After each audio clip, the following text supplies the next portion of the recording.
Williams in a room one-on-one with these kids where he can talk to them directly, and there's not a parent influence in the room like with Walker Kessler.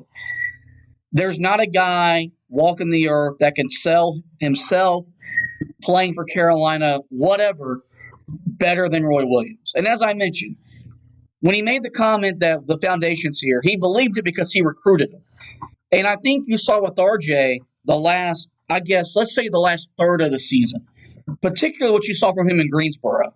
You saw a guy that has all the makings to be a really impact player for this team as a combo guard.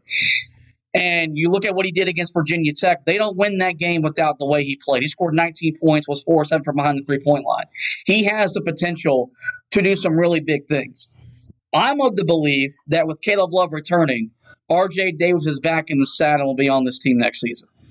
First of all, I think all of that was really just a ton of speculation where people were just hitting the panic button trying to make something out of nothing. I don't – pretty much everything that we heard about RJ since that moment has been about him coming back. Yeah. I don't think there was ever any thought to that from RJ himself. That was just something that somebody threw out there. Maybe it was somebody on one of the message boards, whatever. Someone just ran with it. I never really thought that was an actual threat to happen once you got into the actual reports that were coming out about potential guys that were going to leave from legitimate sources.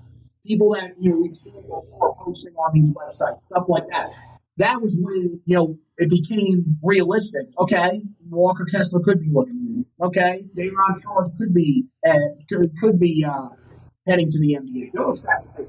Those you would believe, but R.J. Davis, I never really thought that. I think he definitely has a chance to take a bigger step. I mean, look, I said it when we were talking on the podcast after the AC tournament concluded. The first two games of that AC tournament, it was very reminiscent of what Marcus Page did his freshman year in the ACC tournament, where all of a sudden a switch flipped. Yeah. And he looked like a completely different basketball player and a guy that was confident in his shot and looks the part of somebody that's going to be able to help you out a lot over the next few seasons.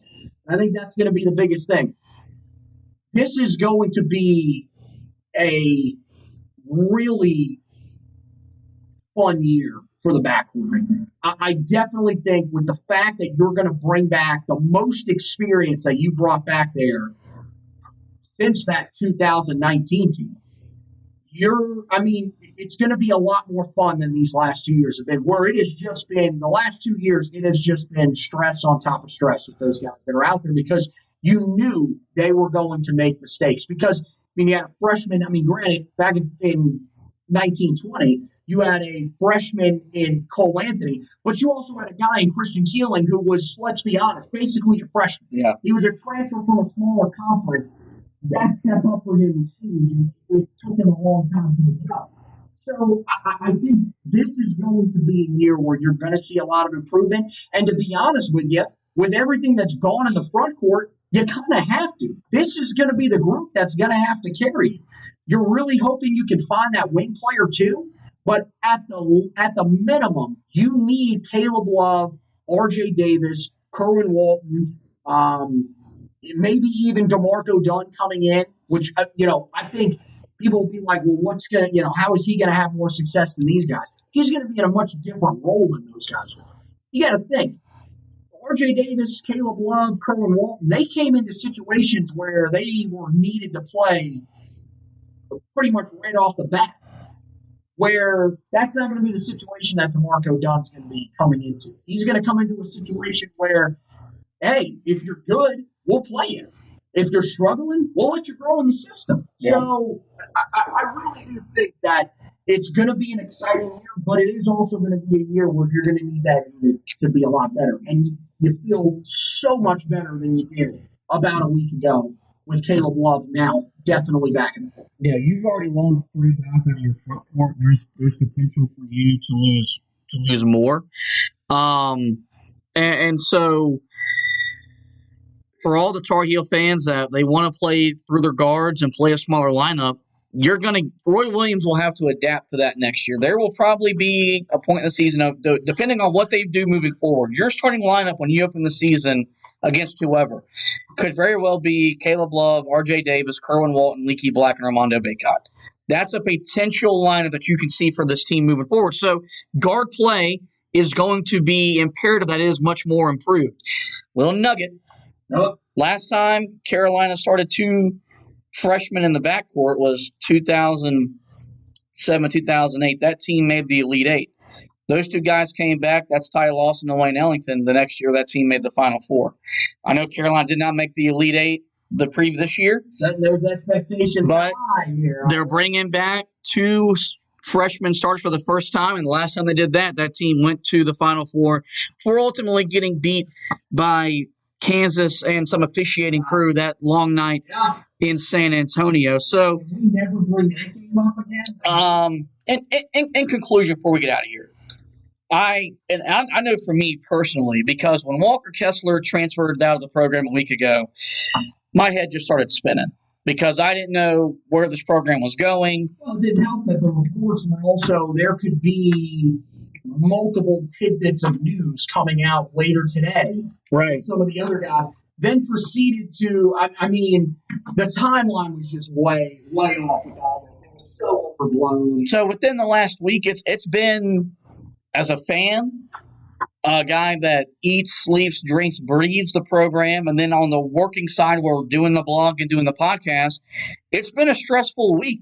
But I sit here today, and I know that I feel a lot more confident in my team because of my head coach, who I've said all year long, if there's a guy that can save this thing from collapsing, if there's a guy that we can trust to make sure everything doesn't go to hell, it's Roy Williams. And I think that when all this is over and this team gets back to doing what it's supposed to do, he'll be the one that's going to get all the credit, or that will deserve all the credit.